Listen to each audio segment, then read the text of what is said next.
Good morning, welcome to prime nine news. నేను రవి. ఈరోజు వివిధ దినపత్రికల్లో ప్రచురితమైనటువంటి ప్రధాన అంశాలను చూద్దాం. ముందుగా ఈనాడు దినపత్రిక విషయానికి వస్తే ఈనాడులో మాత్రం నవ్యాంధ్ర చరిత్రలో సువర్ణ అధ్యాయం అంటూ బ్యానర్ ఐటమ్ను చూడొచ్చు. ముఖ్యంగా భోగాపురం ఎయిర్పోర్టుకు సంబంధించి దాని ఛాయాచిత్రాన్ని ఒకసారి చూడొచ్చు. భోగాపురం విద్యుత్ దీపాల వెలుగులో మెరిసిపోతున్న అల్లూరి సీతారామరాజు అంతర్జాతీయ విమానాశ్రయం. భోగాపురంలో అల్లూరి సీతారామరాజు అంతర్జాతీయ విమానాశ్రయం ప్రారంభం నేడు అంటూ ఒక కథనాన్ని అయితే మాత్రం దాదాపు ఒక 3 రోజుల నుంచి ఇంకా రేపు కూడా ఇదే వార్తా కథనం అయితే మాత్రం దీనిపైనే మరిన్ని వార్తలు అయితే మాత్రం వచ్చే అవకాశాలు ఉన్నాయి. మొత్తానికి ఇదైతే మాత్రం ఒక దేశ చరిత్రలో ఒక మైలురాయిగా, ముఖ్యంగా ఆంధ్రప్రదేశ్లో ఉత్తరాంధ్రకు అయితే మాత్రం దిశానిర్దేశం చేసే భోగాపురం ఎయిర్పోర్ట్కి అయితే మాత్రం ఈరోజు ప్రారంభోత్సవం చేస్తున్నారు ప్రధాని నరేంద్ర మోదీ. దానికి సంబంధించి చాలా డీటెయిల్స్ అయితే మాత్రం చూద్దాం. దాదాపు 3 లక్షల మందితో భారీ బహిరంగ సభ ప్రధాని ప్రసంగించనున్నారు. భోగాపురంలో అల్లూరి సీతారామరాజు అంతర్జాతీయ విమానాశ్రయం ప్రారంభం నేడు ప్రధాని మోదీ చేతుల మీదుగా శ్రీకారం. ఉత్తరాంధ్ర అభివృద్ధి ముఖ చిత్రాన్ని మార్చే కీలక అడుగు. కూటమి ప్రభుత్వంలో శరవేగంగా పూర్తయిన పనులు. గిరిజన నృత్యానికి గిన్నిస్ రికార్డు, ఉత్తరాంధ్ర ప్రగతికి రెక్కలు అంటూ కథనాన్ని చూడవచ్చు. దానికి సంబంధించినటువంటి డీటెయిల్స్ చూద్దాం. నవ్యాంధ్ర చరిత్రలో సువర్ణ అధ్యాయం మరికొన్ని గంటల్లో ఆవిష్కృతం కానుంది. భోగాపురంలోని అల్లూరి సీతారామరాజు అంతర్జాతీయ విమానాశ్రయం ప్రధానమంత్రి నరేంద్ర మోదీ చేతుల మీదుగా ప్రారంభోత్సవానికి సర్వం సిద్ధమైంది. రాష్ట్ర విభజన తర్వాత ప్రారంభమవుతున్న తొలి అతిపెద్ద అంతర్జాతీయ విమానాశ్రయం ఇది. ఉత్తరాంధ్ర ప్రాంత అభివృద్ధి ముఖ చిత్రాన్ని మార్చడంలో ఇది కీలకమైన ముందడుగా చూడవచ్చు. మొత్తం దానికి సంబంధించినటువంటి డీటెయిల్స్ చూద్దాం.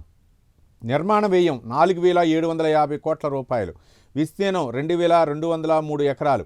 గంటకు 275 కిలోమీటర్ల వేగంతో వీచే గాలును తట్టుకునేలా విమానాశ్రయ నిర్మాణం. చెక్ ఇన్ కౌంటర్లు 40, ఇమిగ్రేషన్ కేంద్రాలు 10, బ్యాగేజ్ బెల్ట్లు మాత్రం డొమెస్టిక్ 5, ఇంటర్నేషనల్ 2, సెల్ఫ్ చెక్ ఇన్లు, బ్యాగేజ్ అలాగే రీక్లైమ్ సదుపాయాలు. ప్రయాణికుల సామర్థ్యం తొలి దశలో ఏడాదికి 60 లక్షలు, రెండో దశలో 120 కోట్లు, అలాగే 1.20 కోట్లు, మూడో దశలో 1.80 కోట్ల మంది. కమర్షియల్ హబ్బు, హోటళ్లు, ఎంటర్టైన్మెంట్ జోన్లతో జిఎంఆర్ ఏరో సిటీ అభివృద్ధి అంటూ మనం చూడవచ్చు. దాని భోగాపురం ఎయిర్పోర్ట్కు సంబంధించినటువంటి వ్యయం అవ్వచ్చు, దాని యొక్క విస్తీర్ణం అవ్వచ్చు, ప్రయాణికుల యొక్క సామర్థ్యం అవ్వచ్చు, మళ్ళీ భవిష్యత్తులో నెక్స్ట్ ఎంత సామర్థ్యం పెంచాలి. తొలి దశలో అయితే మాత్రం ఏడాదికి 60 లక్షలు, రెండో దశలో మాత్రం 1.20 కోట్లు, మూడో దశలో అయితే మాత్రం 1.0 అంటే 1,80,00,000 మంది అనమాట.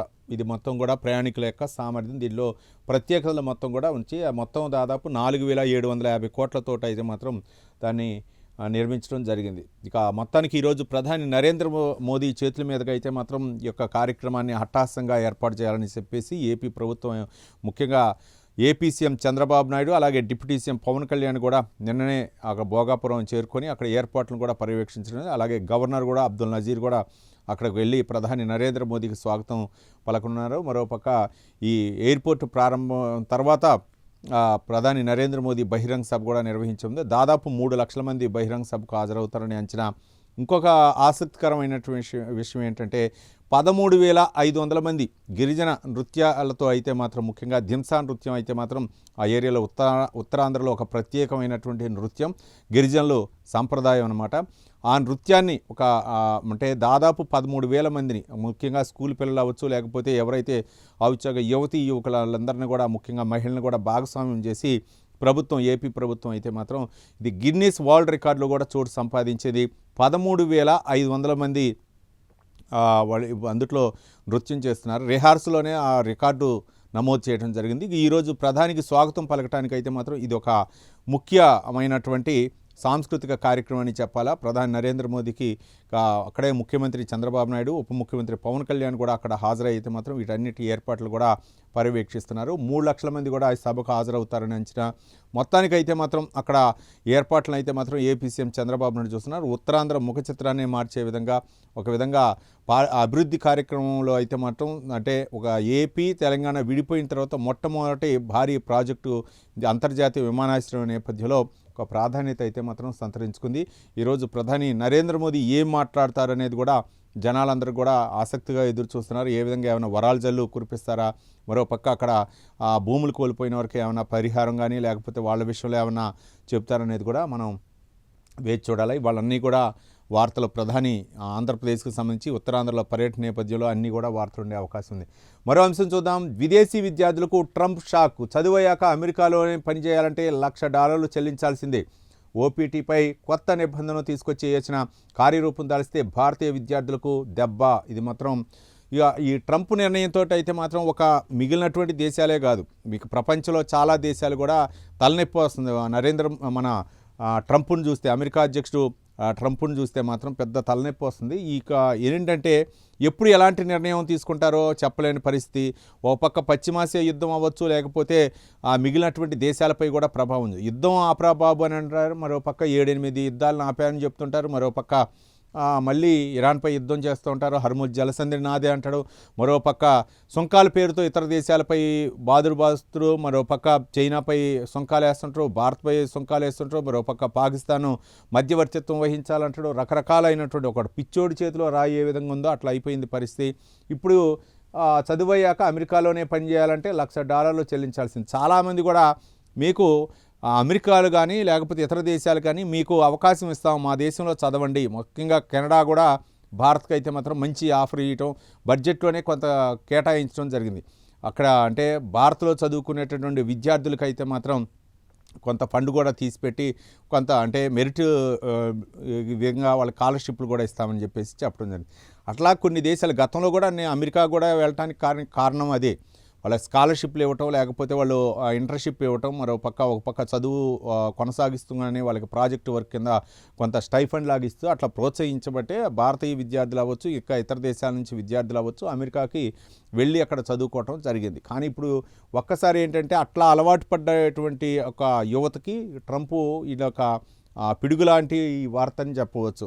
ఎందుకంటే ఎక్స్పెండిచర్ ఎక్కువ. అక్కడ పోయినప్పుడు అమెరికాలో అక్కడ విధానం వేరు, ఇక్కడ వేరు, ఖర్చులు కూడా అదే విధంగా ఉంటాయి. అయితే వాళ్ళు చదువుతో పాటు కొంత ఖర్చులు కూడాకి వాళ్ళకి కావాల్సినటువంటి స్టైఫండ్ కూడా వాళ్ళు ఏర్పాటు చేసుకోవడానికి ప్రాజెక్టులు అవ్వచ్చు, లేకపోతే ఇంటర్న్షిప్ అవ్వచ్చు, లేకపోతే ఒక పార్ట్ టైం ఉద్యోగాలు అవ్వచ్చు, అవి చేసుకోవడానికి అవకాశం ఉంటుంది. ఆ చదువు అయిపోయిన తర్వాత వాళ్ళ యొక్క మెరిట్ని బట్టి అక్కడే ఉద్యోగాలు వస్తాయి, వాళ్ళు స్థిరపడే విధంగా ఉంటుంది. దానికి ఇప్పుడు ఈయన గండిగొట్టాడు. ఎందుకంటే ఈ అమెరికా ఫస్ట్ అని చెప్పేసి మొట్టమొదటి నుంచి మాట్లాడేటటువంటి ఈ అమెరికా అధ్యక్షుడు డొనాల్డ్ ట్రంప్ ఇట్లాంటి నిర్ణయం తీసుకోవటం అయితే మాత్రం నిజంగా భారతీయ విద్యార్థులకైతే మాత్రం ఒక పెద్ద దెబ్బగా మనం చెప్పవచ్చు. జూడోలో భారత్ మెరుపులు. కామన్వెల్త్లో 2 స్వర్ణాలు 1 రజతం కైవసం. కామన్వెల్త్ క్రీడలో శుక్రవారం భారత్ జూడో క్రీడాకారులు అదరగొట్టారు. తొలిసారిగా ఈ ఆటలో భారత్ పసిడి ఖాతా తెరిచింది. మహిళల 48 కేజీల విభాగంలో అస్మిత్ డే, పురుషుల 60 కేజీల విభాగంలో హర్షత్ సింగ్ స్వర్ణాలతో చరిత్ర సృష్టించారు. మహిళ 57 కేజీల ఫైనల్లో త్రుట్లో ఓడిన యామిని మౌర్య రజతం అందుకుంది. మొత్తానికి అయితే మాత్రం కామన్వెల్త్ క్రీడల్లో అయితే మాత్రం భారత్ 2 స్వర్ణాలు 1 రజతం అయితే మాత్రం కైవసం చేసుకుంది. ఇక ఏయూ మాజీ వీసీ ప్రసాద్ రెడ్డిపై వేటు, ఆయనతో పాటు మరో 4 సస్పెండ్ చేస్తూ ఈసీ తీర్మానం. ఇక చర్యల నివేదికను గవర్నర్కు పంపనున్న వర్సిటీ రిజిస్ట్రార్కు క్రిమినల్ చర్యలు తీసుకునే బాధ్యత అంటూ చూడొచ్చు. దానిలో మనం ఒక ఫోటోలో చూడొచ్చు. ఏయూలో తన డిపార్ట్మెంట్ వద్ద ప్రసాద్ రెడ్డి చిత్రంలో స్టీఫెన్ తదితరులు ఉన్నట్లు మనం చూస్తున్నాం. ముఖ్యంగా ఆయనతో పాటు ఒక 4పై కూడా వేటు వేసినట్లు తెలుస్తుంది. గత ప్రభుత్వ హయాంలో ఆయన కొన్ని అక్రమాలకు పాల్పడ్డారని అభియోగం. దానిపై అయితే మాత్రం విచారణ జరుగుతుంది. ఇక ప్రధానమంత్రి ఫసల్ బీమా యోజనకు నమోదు గడువు పొడిగింపు. ప్రీమియం చెల్లింపునకు ఈ నెల 15 వరకు అవకాశం. వాతావరణ ఆధారిత బీమాకు ముగిసిన గడువు. ప్రధానమంత్రి ఫసల్ బీమా యోజన PMFEBY నమోదు గడువును కేంద్ర ప్రభుత్వం ఆగస్టు 15 వరకు పొడిగించింది.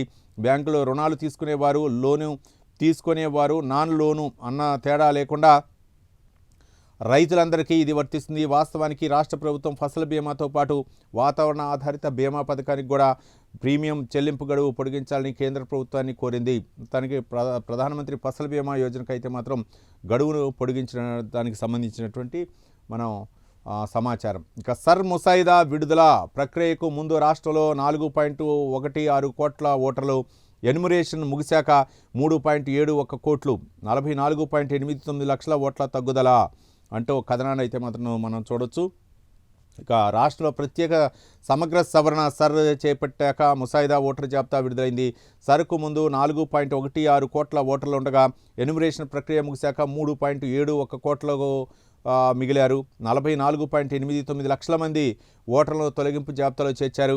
వీరిలో మృతులు, నివాసం మారినవారు, ఆయా చిరునామాలో లేనివారు, ఆచూకీ లభ్యం కానివారు, ఒకటి కంటే ఎక్కువ చోట్ల నమోదైన వారు, డూప్లికేట్ ఉన్నారు. అర్హులు ఆగస్టు 30లోగా డిక్లరేషన్తో పాటు ఫారం 6 సమర్పిస్తే ఓటర్ జాబితాలో పేరు చేరుస్తారు. ముసాయిదా జాబితాపై ఆగస్టు 30 వరకు అభ్యంతరాలు స్వీకరించి అక్టోబర్ 3న తుది జాబితా విడుదల చేయనున్నారు.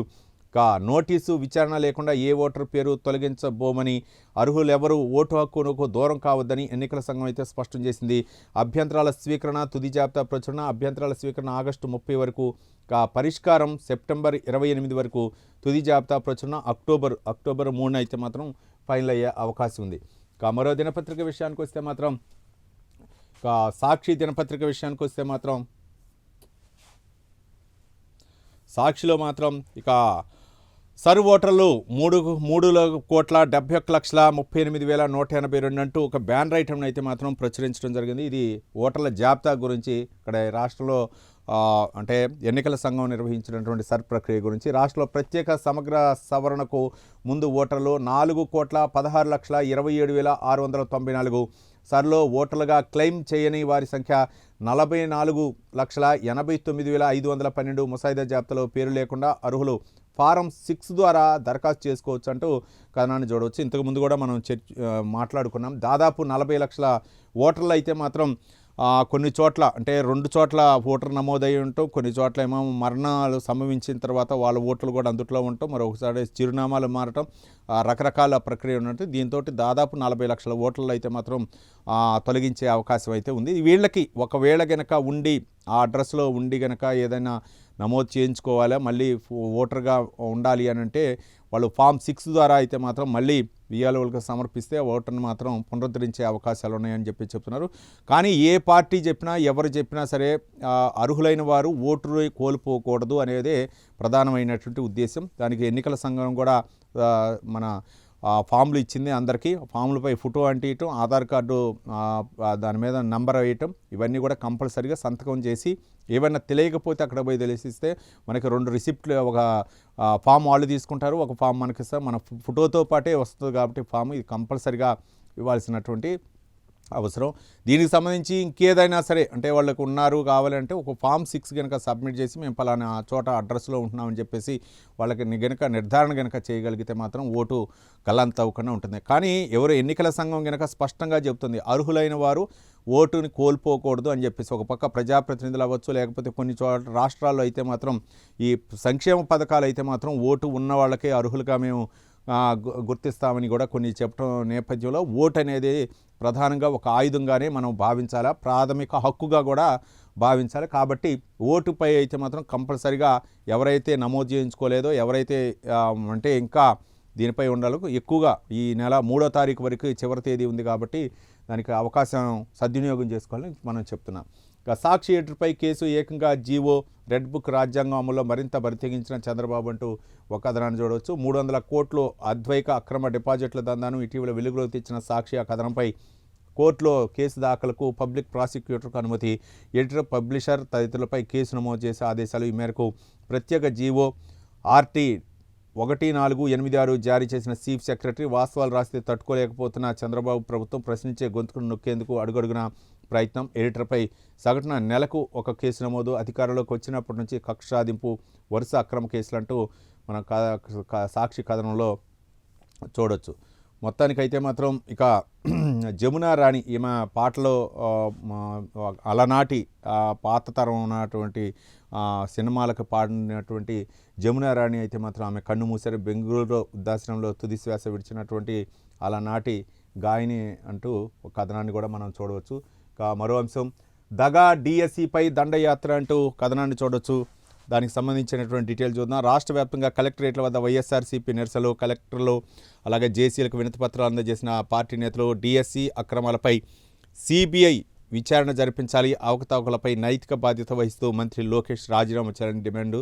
అలాగే డిఎస్సిలో నిజాలు నిగ్గు తేలే వరకు ఉద్యమం కొనసాగుతుందని స్పష్టీకరణ. ఆగస్టు 3-4 తేదీలో నియోజకవర్గ స్థాయిలో టౌన్ హాల్ మీటింగ్స్. దీని ఉద్దేశం ఏంటంటే నిన్న కలెక్టరేట్లోకి అయితే మాత్రం వినతి పత్రాలు ఇవ్వటం, రకరకాల పరిణామాలు అయితే చోటు చేసుకున్నాయి. దీన్ని డిఎస్సి దాదాపు డిఎస్సి రిక్రూట్మెంట్ అయ్యి కూడా దాదాపు వాళ్ళు జాబ్లో జాయిన్ అయ్యి కూడా 1 ఇయర్ పైన అవుతుంది. కూటమి ప్రభుత్వం అధికారంలోకి వచ్చిన తర్వాత చంద్రబాబు నాయుడు 16,000 టీచర్ పోస్టులు నిన్న కూడా మనం మాట్లాడుకున్నాం. అయితే దీంట్లో అవకతవకలు జరిగాయి, ఒక 400-500 పోస్టులు అయితే మాత్రం అవకతవకలు జరిగాయని చెప్పేసి వైసీపీ ప్రధానమైనటువంటి ఆరోపణ. అయితే దీన్ని ఏ విధంగా తీసుకోవాలా, అవినీతి జరిగింది, ఎవరెవరు ఉన్నారు, ఎక్కడ జరిగిందనే తీసుకోవాలి. కానీ ఈ మధ్య కాలంలో ఏమవుతుందంటే ఢిల్లీలో జంతర్ మంతర్ దగ్గర జరిగినటువంటి జంజీ ఏదైతే ఉందో కాక్రోచ్ పార్టీ ఆధ్వర్యంలో కేంద్ర మంత్రి ధర్మేంద్ర ప్రధాన్ ఏ విధంగా దిగొచ్చి రాజీనామా చేశారో నీట్ ప్రశ్న పేపర్పై, అదేవిధంగా ఏపీలో కూడా మనం ఉధృతం చేయాలా, యువతను ఆకట్టుకోవాలా, యువతను ఆకర్షించాలా, నిరుద్యోగులను ఆకర్షించుకోవాలా. కాబట్టి వాళ్ళే ఎక్కువగా ఉన్నారు కాబట్టి వాళ్ళని ఎన్కాష్ చేసుకునే వైసీపీ అయితే మాత్రం తీవ్రంగా శ్రమిస్తుంది. మరి ఈ ఆరోపణలు ప్రత్యారోపణలకి ప్రభుత్వం ఏ విధంగా స్పందిస్తుంది అనేది మనం చూడాలా. వీళ్ళ యొక్క ప్రధానమైనటువంటి డిమాండ్ ఏంటంటే మంత్రి నారా లోకేష్, విద్యాశాఖ మంత్రి, ఐటీ శాఖ మంత్రి నారా లోకేష్ రాజీనామా చేయాలని చెప్పేసి ప్రధానమైనటువంటి డిమాండ్. మరి ఇది ఏ విధంగా ఉంటుంది, మిగిలినటువంటి చాలా సమస్యలు ఉన్నాయి. గిట్టుబాటు ధర, ఒక పక్క పంటలో గిట్టుబాటు ధర కల్పించలేని పరిస్థితి, ఒక పక్క రోడ్లు అధ్వానంగా ఉన్నాయి, రకరకాలైనటువంటి సమస్యలు ఉన్నాయి. వాటన్నిటి మీద పోరాడాలా. కూటమి నాయకులు కూడా అదే చెప్తున్నారు.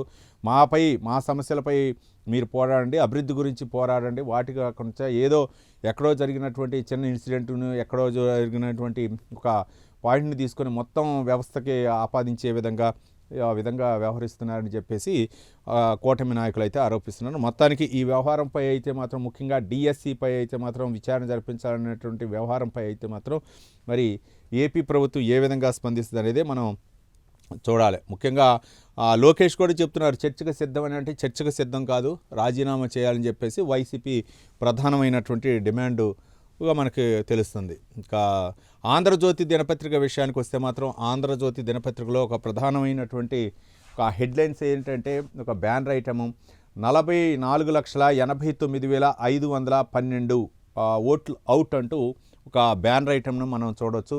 రాష్ట్రంలో తాజా ఓటర్ల సంఖ్య 3,71,38,182. సర్ ప్రక్రియ తర్వాత ముసాయిదా జాబితా విడుదల అంటూ మనం చూడవచ్చు.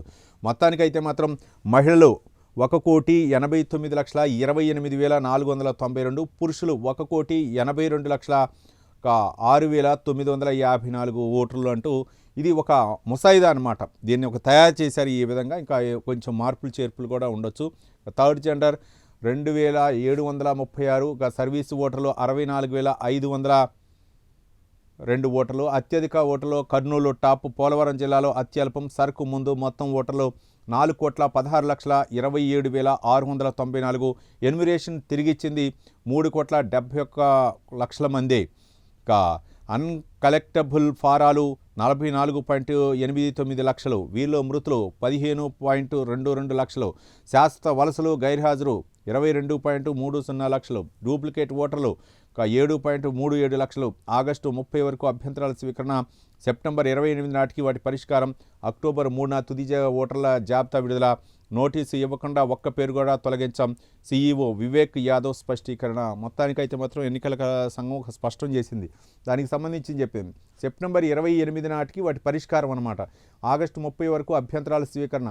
ఫామ్ 6 కనుక ఇస్తే అభ్యంతరాల స్వీకరణ ఆగస్టు 30 వరకు కూడా స్వీకరిస్తూ ఉంటారు. కానీ ఎన్యుమరేషన్ ఫారాలు ఇచ్చేది మాత్రం ఎవరైతే ఎన్యుమరేషన్ ఫారాలు తీసుకున్నారో ఫోటోతో ఉన్నటువంటి 2 ఫారాలు ఇస్తారు. దాన్ని ఫిలప్ చేసి ఇచ్చిన తర్వాత వాళ్ళకి ఒక రిసిప్ట్ ఇస్తారు. ఆ రిసిప్ట్ ఇచ్చే వరకు కూడా ఆగస్టు 3 లాస్ట్ డేటు. దాన్ని పొడిగించడం జరిగింది. గతంలో 26 వరకు పొడిగించారు, 24 వరకు, తర్వాత ఆగస్టు 3 వరకు కూడా పొడిగించడం జరిగింది. ఇప్పుడైతే మాత్రం ఆగస్టు 3 వరకు లాస్ట్ డేటు. ఇక దానిపై అయితే మాత్రం అభ్యంతరాల స్వీకరణ అయితే మాత్రం ఆగస్టు 30 వరకు స్వీకరిస్తారు. ఈ ఫామ్ 16 ఇచ్చి ఇక్కడ ఉంటున్నాం, ఇక్కడ మా పేరు, మేము అడ్రస్ మార్చడం జరిగిందని వాటి అభ్యంతరాల స్వీకరణ చేశాను. సెప్టెంబర్ 28 నాటికి వాటిని పరిష్కారం చేస్తారు. అక్టోబర్ 3న తుది ఓటర్ల జాబితా మొత్తం ఫైనల్ అయిపోద్ది. ఓటర్ల లిస్ట్ అయితే మాత్రం అనౌన్స్ చేస్తారు. ఇక దాన్ని ప్రింటింగ్ ఇచ్చి దాన్ని ఫైనల్ చేస్తారు అన్నమాట. దానికి ఒక క్లారిటీ ఇచ్చారు సీఓ వివేక్ యాదవ్ అయితే మాత్రం ఒక స్పష్టంగా. ప్రముఖ గాయని జమునా రాణి ఎక్లేర్, ఇంతకుముందు కూడా మనం మాట్లాడుకున్నాం. గురువారం బెంగళూరులో కన్నుమూశారు. 5 భాషల్లో 6,000 పాటలు పాడారు. ఒక తరాన్ని ఉర్రూతులగించిన గాయని, ముక్కు గొంతు గాయనిగా సుపరిచితం. చివరి చిత్రం మిథునం అంటూ ఆమె సంబంధించినటువంటి డీటెయిల్స్ అయితే చూడొచ్చు. షూటింగ్లో రష్మికు తీవ్ర గాయం. నృత్య సన్నివేశం చిత్రీకరణలో ఘటన. తుంటిబాగులో తీవ్ర గాయమైనట్లు గుర్తింపు. 6 వారాలు విశ్రాంతి తీసుకోవాలన్న వైద్యులు. ప్రస్తుతం రణభాలి మైసా చిత్రాల్లో బిజీగా ఉన్న రష్మిక అంటూ కథనాన్ని చూడవచ్చు. షూటింగ్ సన్నివేశంలో అయితే మాత్రం గాయపడ్డట్టు తెలుస్తుంది. తుంటిబాగులో గాయమైనట్లు. ఏదైనా సరే శరీరంలో ఎముక గనక ఏదైనా సరే ఇరిగితే మాత్రం 6 వారాలు రెస్ట్ అంటారు. 45 రోజుల పాటు రెస్ట్ అయితే మాత్రం కంపల్సరిగా దానికి మరి డాక్టర్లు అయితే మాత్రం వెల్లడించినట్లు మనకు తెలుస్తుంది. దాదాపు ఇప్పుడు 2-3 సినిమాల్లో ఆమె బిజీగా ఉన్నట్టు నేపథ్యంలో కొంచెం షెడ్యూల్ అయితే మాత్రం కొంచెం చేంజ్ అయ్యే అవకాశం ఉంది. ఆమె అయితే మాత్రం 6 వారాలు రెస్ట్ తీసుకోవాలని చెప్పేసి వైద్యులు సూచించినట్లు తెలుస్తుంది. 84,000 కోట్లతో సాగర మదనం. సముద్రంలో చమురు సహజవాయు నిక్షేపాల వేట. 2030-31 దాకా పీఎం కిసాన్ సమ్మాన్ నిధి పొడిగింపు. వచ్చే 5 ఏళ్లకు గాను 3.15 లక్షల కోట్ల వ్యయ అంచనా. విస్తరించిన ఖేలో ఇండియా పథకానికి 29,000 కోట్లు. ప్రధానమంత్రి సూర్య సరోవర్ యోజనకు 5,070 కోట్లు. ప్రధాని మోదీ నేతృత్వంలోని కేంద్ర క్యాబినెట్ అయితే మాత్రం ఆమోదం తెలిపినట్లు మనం ఒక బ్యానర్ ఐటమ్ని అయితే మాత్రం చూడవచ్చు. పశ్చిమాసియాలో యుద్ధంతో చమురు సంక్షోభం ఏర్పడిన నేపథ్యంలో దిగుమతుల ఆధారపడటం తగ్గించి దేశీయ ఉత్పత్తిని పెంచేందుకు సముద్ర అంతర్భాగాల్లో చమురు సహజవాయువుల అన్వేషణపై కేంద్రం దృష్టి సారించింది. ఈ మేరకు 84,084 కోట్లతో చేపట్టిన సముద్ర మంథన్ పథకానికి కేంద్ర కేబినెట్ ఆమోదముద్ర వేసింది. ప్రధానమంత్రి మోదీ అధ్యక్షతన శుక్రవారం ఇక్కడ ఢిల్లీలో సమావేశమై కేంద్ర కేబినెట్ దీంతో పాటు పలు కీలక పథకాలకు ఆమోదముద్ర వేసింది. దానికి సంబంధించి కేంద్ర కేబినెట్ అయితే మాత్రం ఒక కీలకమైనటువంటి నిర్ణయం అయితే మాత్రం తీసుకుంది. జనం చీకొట్టిన జగన్ అంతే అంటూ చంద్రబాబు నాయుడు మాట్లాడినటువంటి మాటలను అయితే మాత్రం ఒక బ్యానర్ ఐటమ్ చూస్తున్నాం. రాష్ట్ర అభివృద్ధిని అడ్డుకోవటమే ఆయన లక్ష్యం. నిత్యం ఏదో ఒక అలజడి సృష్టిస్తున్నారు. విధ్వంస యాత్రలు చేయటం ఏంటో. టీడీపీలో అందరికీ పార్టీయే సుప్రీం. పార్టీ లైన్ దాటితే ఉపేక్షించేది లేదు. మంత్రులు ఎమ్మెల్యేలు ఎవరైనా 1-2 సార్లు చెప్పి చూస్తాం. ఆ తర్వాత కఠిన చర్యలు తప్పవు. పార్టీ శ్రేణులతో సీఎం చంద్రబాబు నాయుడు. ఒకటి అత్యంతమైనటువంటి ఒక కఠిన నియమ నిబంధనలు కలిగినటువంటి పార్టీ ఏదైనా ఉందంటే టీడీపీ. వాళ్ళపై విమర్శించినా సరే ఎవరు కూడా విమర్శించరు. జగన్ అలాగే వైసీపీ అంత ఉధృతంగా తిట్టినా సరే కూటమి నుంచి అయితే మాత్రం ప్రతిస్పందన ఉంటుంది. జనసేన అవ్వచ్చు, టీడీపీ అవ్వచ్చు. టీడీపీని చూసి జనసేన కూడా నేర్చుకుంది. జనసేన ఒకళ్ళిద్దరు ఎవరైనా బాహాటంగా మాట్లాడితే మాత్రం మళ్ళీ వాళ్ళ మీద మీరు అట్లా మాట్లాడుకుని ఉండాల్సింది, మీరు అట్లా అక్కడ వైసీపీలో అయితే మాత్రం శభాష్ నువ్వు మంచిగా మాట్లాడావు అని చెప్పేసి జగన్ లేకపోతే అధిష్టానం వైసీపీకి అయితే మాత్రం కితాబిస్తుంది. కానీ టీడీపీలో మాత్రం అట్లా ఉండదు. అట్లా మాట్లాడకూడదు. క్రమశిక్షణ అక్కడ మాత్రం రెచ్చిపోతున్నారు. కాబట్టి చాలామందికి ఇవన్నీ కూడా ఈ మధ్యకాలంలో సోషల్ మీడియాలో కూడా ఎక్కువైపోయింది. కాబట్టి మంత్రులు కూడా స్పందించిన విషయాలు ఉన్నాయని చెప్పేసి చాలామంది కూడా మాట్లాడుతున్నటువంటి అంశం. ముఖ్యంగా క్యాబినెట్లో మంత్రులపై విమర్శ వచ్చినా సరే, లేకపోతే ఎమ్మెల్యేలపై విమర్శ వచ్చినా, ముఖ్యంగా చంద్రబాబు నాయుడుపై అలాగే ఉప ముఖ్యమంత్రి పవన్ కళ్యాణ్పై కూడా విమర్శలు వచ్చినా సరే స్పందించిన పరిస్థితి అని చెప్పేసి ఈ మధ్యకాలంలో అంటారు. నన్ను కాదు కదా తిట్టింది, లేకపోతే నా పార్టీని కాదుగా తిట్టింది అనే విధంగా కూడా కొంత ఉంది. కానీ ఏదైనా సరే మినిస్టర్లని లేకపోతే ఎమ్మెల్యేని కార్యకర్తలను కంట్రోల్ పెడుతున్నారే కానీ ప్రతిపక్షంలో ఉన్నటువంటి వైసీపీ చేస్తున్నటువంటి విమర్శల్ని తిప్పికొట్టే పరిస్థితి ఉండాలి కదా. కాబట్టి దాన్ని అయితే మాత్రం కూటమి నాయకులు ఆలోచించుకోవాలి. ఏయూ మాజీ వీసీ ప్రసాద్ రెడ్డిపై వేటు. మరో 3 ప్రొఫెసర్లు సస్పెన్షన్. సీనియర్ అసిస్టెంట్ కూడా విజిలెన్స్ నివేదిక ప్రకారం చర్యలు. గత ప్రభుత్వంలో భారీగా అక్రమాలు. పదవీ విరమణ కొద్ది గంటల ముందు ప్రసాద్ రెడ్డికి సస్పెన్షన్ ఉత్తర్వులు. ఇదైతే మాత్రం కొంచెం అంటే ఒక సమాచారం ఉంటే మాత్రం ఇట్లాంటి చర్యలు అయితే మాత్రం తీసుకుంటున్నారు. గతంలో జరిగినటువంటి ఏవైతే ఉన్నాయో ఒకలా ఆచితూసి అడుగులేస్తున్నారనమాట. ఎక్కడైతే దెబ్బ కొడితే ఏ విధంగా ఉంటుంది వేట్ అనేది మాత్రం గత వైసీపీ హయాంలో జరిగినటువంటి అక్రమాలపై వాళ్ళు ఏ విధంగా అంటే ఒక విధంగా ప్రమోషన్ కోసం ఏది చూస్తుంటే ప్రమోషన్ ఇవ్వకుండా, లేకపోతే రేపు మాపో రిటైర్డ్ అవుతుంటే సస్పెండ్ చేస్తూ ఇట్లాంటివి అయితే మాత్రం చేస్తున్నారు. ప్రసాద్ రెడ్డికి అయితే మాత్రం కొంచెం ఎదురు దెబ్బని మనం చూడొచ్చు. మొన్న జగన్ పర్యటనలో శ్రీకాకుళం పర్యటనకు సంబంధించినటువంటి ఒక ఘటన అయితే మాత్రం మనం చూడటం. మహిళా ఎస్ఐపై దాడి చేసిన వారిని తక్షణం అరెస్ట్ చేయండి. శ్రీకాకుళం ఘటనపై సర్కారు సీరియస్. అందరిపైన నాన్ బెయిలబుల్ సెక్షన్లు. పోలీసులకు డీజీపీ ఆదేశం. 21 మందిపై కేసు నమోదు. A1గా ఆముదాల వలస వైసీపీ ఇన్ఛార్జ్ అంటూ తెలుసు. ఏమే అంటే వాళ్ళు నిలువరించడానికి అనమాట. అంటే సమయం అయిపోతుంది, లేకపోతే జనాలు కుమ్ముకోవద్దని చెప్పేసి ఒక మహిళా ఎస్ఐ చేసినటువంటి ప్రయత్నానికి అయితే మాత్రం అందరూ కూడా అక్కడ ఆ నియోజకవర్గంలో ఇన్ఛార్జ్ అవ్వచ్చు, లేకపోతే వైసీపీ ఒక్కసారిగా గుమికూడి ఆమెపై అయితే మాత్రం ఏ విధంగా తాకటం, లేకపోతే రకరకాలుగా మనం చూడవచ్చు. మీడియాలో వచ్చినటువంటి ఆ కథనాలు అవ్వచ్చు, లేకపోతే ఆ విజువల్ అవ్వచ్చు. కానీ అంతమంది పురుషుల మధ్య ఆ ఒక్క లేడీ కానీ మన ఎస్ఐ అయితే మాత్రం తట్టుకొని నిలబడటం అంటే నిజంగా ఆమె యొక్క ధైర్యాన్ని అయితే మాత్రం మనం మెచ్చుకోవచ్చు. మరో అంశం చూస్తున్నాం. అయోధ్య విరాళాల చోరీపై విపక్షం వ్యంగ్య నాటకం అంటూ కథనాన్ని అయితే మాత్రం మనం చూడొచ్చు. దీనికి ఈ యొక్క కథనాన్ని చూసే ముందు ఒక బ్యానర్ ఐటమ్ని మనం చూద్దాం. భోగాపురం ఎయిర్పోర్ట్ నేడే టేకాఫ్. అంతర్జాతీయ విమానాశ్రయ ప్రారంభోత్సవానికి సర్వం సిద్ధం. ప్రధాని చేతుల మీదుగా జాతికి అంకితం. 10 గంటల 45 నిమిషాలకు ప్రత్యేక విమానంలో మోదీ రాక. ఎయిర్పోర్ట్లో గవర్నర్, ముఖ్యమంత్రి ఆహ్వానం, దింసా కూచిపూడి నృత్యాలతో ఘన స్వాగతం.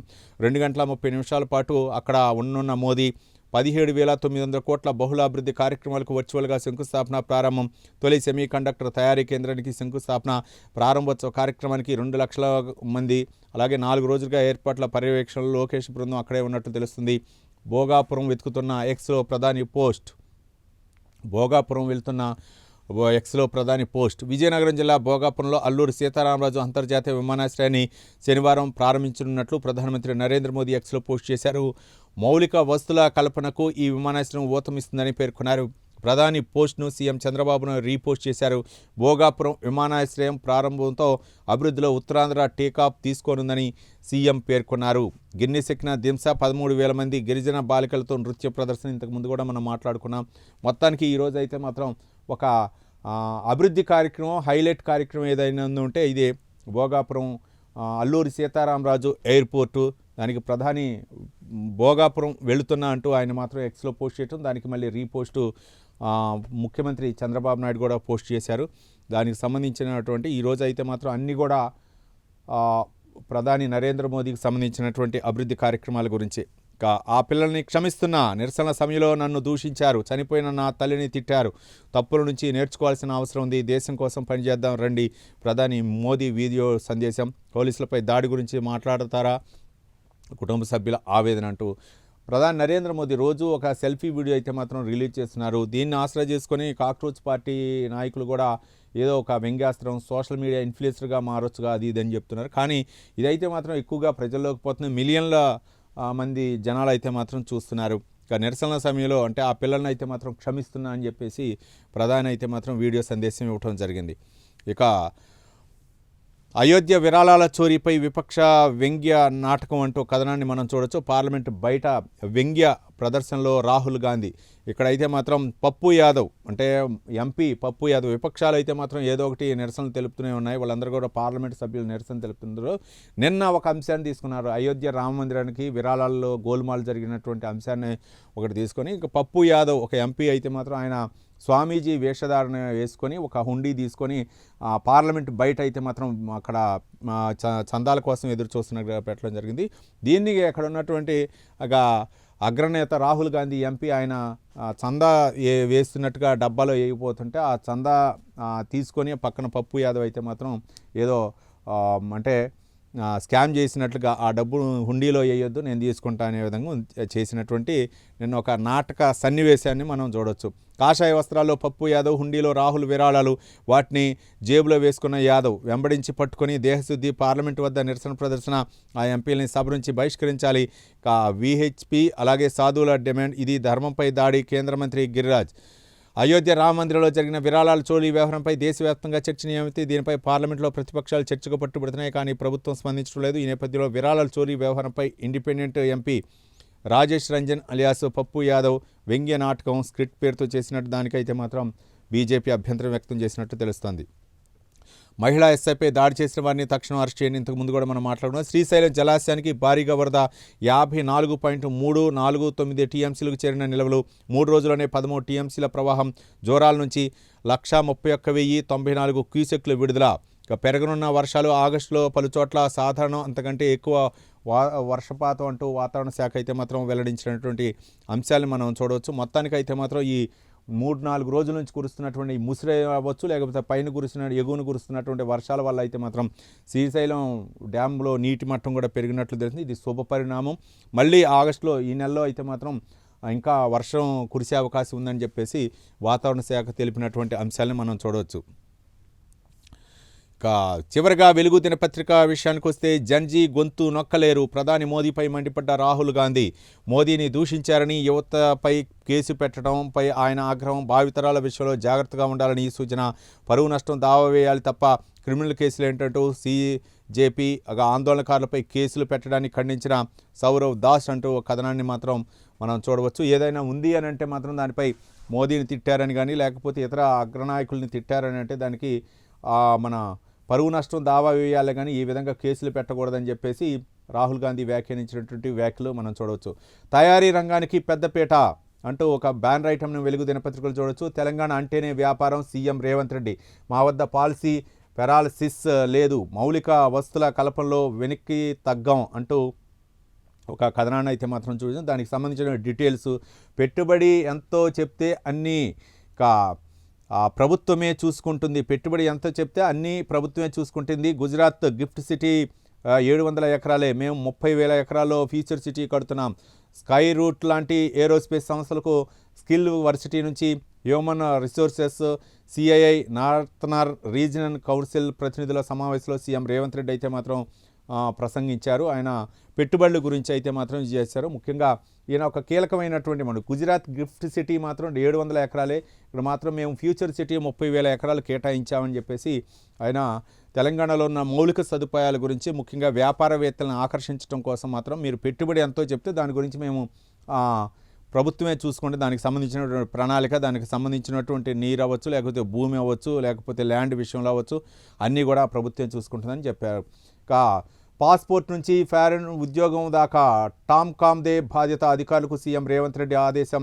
చదువుతో పాటే స్టైఫండ్. ప్రభుత్వ ఇంజనీరింగ్ కాలేజీల విద్యార్థులకు దిగ్గజ కంపెనీలో ఇంటర్న్షిప్లు, ఏటీసీలో ఈవీ సర్వీసింగ్, డ్రోన్ టెక్నాలజీ కోర్సులు. శక్తి శాఖపై మంత్రి వివేక్తో కలిసి సీఎం సమీక్షా సమావేశం నిర్వహించినటువంటి అంశాన్ని అయితే మనం చూడవచ్చు. ఇక వరద గోదావరి, ప్రాణహిత, వరద, ఇంద్రావతిల నుంచి భారీగా వరద పైన ఎగురు కురుస్తున్నటువంటి భారీ వర్షాల వల్ల అయితే మాత్రం గోదావరికి అయితే మాత్రం భారీ వరద వచ్చినటువంటిది దానికి సంబంధించినటువంటి చూడవచ్చు. ములుగు జిల్లా పూసూరు వద్ద గోదావరి వరద ఉధృతికి సంబంధించినటువంటి ఫోటోని మనం చూడవచ్చు. ఫార్ములా ఈ రేస్ కేసులో ఏసీబీ కోర్టుకు కేటీఆర్. హాజరైన మరో 3 నిందితులు ఒక్కొక్కరు 1,00,000 పూచీకత్తు, 2 షూరిటీలు సమర్పించాలని కోర్టు ఆదేశం. హాజరు కాని ఎఫ్యూఓ ప్రతినిధి ఆల్బర్టో లాంగ్కు మరోసారి సమన్లు జారీ. తదుపరి విచారణ ఆగస్టు 25 వరకు. ఇదైతే మాత్రం ఈ ఫార్ములా రేస్ కారు వ్యవహారంలో అయితే మాత్రం దాదాపు 45 కోట్ల వ్యవహారం అయితే మాత్రం ఇది కేటీఆర్ అప్పుడు ఆయనే దగ్గరుండి దీని పర్యవేక్షణకర్త క్రియాకారం అని చెప్పేసి A1గా ఉన్న నేపథ్యంలో నిన్న ఏసీబీ కోర్టు, ప్రత్యేక కోర్టు ఎదురుగా అయితే మాత్రం ఆయన హాజరవటం జరిగింది. అయితే మళ్ళీ విచారణ అయితే మాత్రం ఆగస్టు 25కి అయితే మాత్రం వాయిదా వేయటం జరిగింది. పెద్దికి తుది వీడ్కోలు. గుండెపోటుతో చికిత్స పొందుతూ చనిపోయిన మాజీ ఎమ్మెల్యే పెద్ది సుదర్శన్ రెడ్డి. వేలాదిగా తరలి వచ్చిన నేతలు, అభిమానులు. వరంగల్ నరసంపేట రోడ్లో 3 నుంచి 4 కిలోమీటర్ల మేర ట్రాఫిక్ జామ్. 12 గంటల పాటు సాగిన అంతిమయాత్ర సొంత గ్రామం నల్లబెల్లి ప్రభుత్వ లాంఛనాలతో అంత్యక్రియలు పూర్తి. హాజరైన మంత్రి సీతక్క, కేటీఆర్, హరీష్ రావు. నరసంపేటలో పెద్ది సుదర్శన్ రెడ్డి అంతిమయాత్రకు హాజరైన అభిమానులంటూ మనం చూడవచ్చు. ఒక ఉద్యమ నేతగా ఆయన నరసంపేటలో ఆయన కొన్నటువంటి ఆదరణ అవ్వచ్చు. కేసీఆర్ పక్కన కేసీఆర్కి అత్యంత సన్నిహితుడిగా ఉంటూ ఆయన అయితే మాత్రం గుండెపోటుతో మరణించడం జరిగింది. నరసంపేట ప్రజలైతే మాత్రం దాదాపు చాలామంది కూడా శోక సముద్రంలో మునిగారు. ఆయన సేవలను స్మరించుకున్నారు. అందుబాటులోకి ఫ్యామిలీ సర్టిఫికేట్ తహసీల్దార్ మీ సేవా కేంద్రాల్లో పొందొచ్చు. Deputy CM Mallu Bhatti Vikramarka. కుటుంబ వివరాల ధృవీకరణకు ఇది కీలకం కానుందని వెల్లడి. రాష్ట్ర ప్రజలకు ప్రభుత్వం కొత్త సౌకర్యాన్ని అందుబాటులోకి తీసుకొచ్చింది. పౌరులు, వారి కుటుంబ సభ్యుల వివరాలు ఏ సంస్థ, ఏ వ్యవస్థ అడిగినా అందించేందుకు వీలుగా ప్రభుత్వం ఫ్యామిలీ సర్టిఫికేట్ అయితే మాత్రం అందిస్తుంది. మనం రేషన్ కార్డు, రకరకాల కార్డులు చూపిస్తూ ఉంటాం. వాటన్నిటికి కాకుండా ఫ్యామిలీ సర్టిఫికేట్ అయితే మాత్రం ఒక తెలంగాణ ప్రభుత్వం అయితే మాత్రం ఒక సర్టిఫికేట్ రూపంలో తెస్తుంది. దాన్ని అయితే మాత్రం మీ సేవ లేకపోతే తహసీల్దార్ అలాగే ఇంకా ఎక్కడైనా సరే తీసుకోవచ్చు అని చెప్పేసి డిప్యూటీ సీఎం చెప్పినట్టు. సర్ గడువు మళ్ళీ పొడిగింపు. ఈ నెల 10 వరకు ఎన్యుమరేషన్ ఫారాల స్వీకరణ అంటూ మనం ఇంతకుముందు మాట్లాడుకున్న ఆగస్టు 3 వరకని, కానీ ఈ ఆగస్టు 10 వరకు కూడా పొడిగించినట్లు మనం చేయొచ్చు. 17న ముసాయిదా ఓటర్ల జాబితా ప్రచురణ అంటూ ఒక కథనాన్ని అయితే మాత్రం మనం చూడవచ్చు. ఇక నిషేధిత ఇండ్లు జాగాల జాబితా రాష్ట్ర వ్యాప్తంగా ప్రొవిజనల్ లిస్టులోకి 41.90 కోట్ల చదరపు గజాల నాన్ అగ్రికల్చర్ ల్యాండ్ గందరగోళం అంటూ ఒక కథనాన్ని అయితే మాత్రం మనం చూడవచ్చు. ఇక దీనిపై అయితే మన వివాదాలు లేని సొంత ఆస్తులను నిషేధిత జాబితాలో చేర్చిన అధికారులు. నోటీసులు ఇవ్వకుండానే లిస్టులోకి ఇండ్లు, ఓపెన్ ప్లాట్లు గ్రామకంఠ భూములకు తప్పని తిప్పలు, లబోదిబమంటున్న సామాన్యులు, నిలిచిపోయిన రిజిస్ట్రేషన్లు, అత్యవసర పరిస్థితులపై అమ్ముకోలేక తీవ్ర అవస్థలు పడుతున్నటువంటి అంశాన్ని అయితే మనం చూడొచ్చు. మొత్తానికి ఇది అంటే ఒక విధంగా చెప్పాలంటే వివాదాలు లేని భూముల్నే పరిగణించాలా, అందుట్లో తీసుకోవాలా. కానీ ఏదైనా చిన్న సమస్య ఉన్నా సరే వాటిని అయితే మాత్రం ప్రభుత్వ భూములుగా చేర్చడం అయితే మాత్రం కొంతమందికి అయితే మాత్రం ఇబ్బందికర పరిస్థితి ఉంది. దాన్ని చూడాలి. ఇప్పటికే మాత్రం మొత్తానికి భూభారతి అవ్వచ్చు, లేకపోతే ధరణిపై అయితే మాత్రం గతంలో చేసినటువంటి ఆ పోర్టల్ అయితే మాత్రం ఇప్పుడు భూభారతపై కూడా అధికారులు అయితే మాత్రం దాన్ని క్షుణ్ణంగా పరిశీలిస్తున్నటువంటి సిచ్యువేషన్. కాబట్టి ఇది అయితే మాత్రం కొంత టైం పట్టే అవకాశాలు ఉన్నాయి. ఇవి వివిధ దినపత్రికలో ప్రచురితమైనటువంటి ప్రధాన అంశాలపై విశ్లేషణ. రేపు మళ్ళీ కలుద్దాం.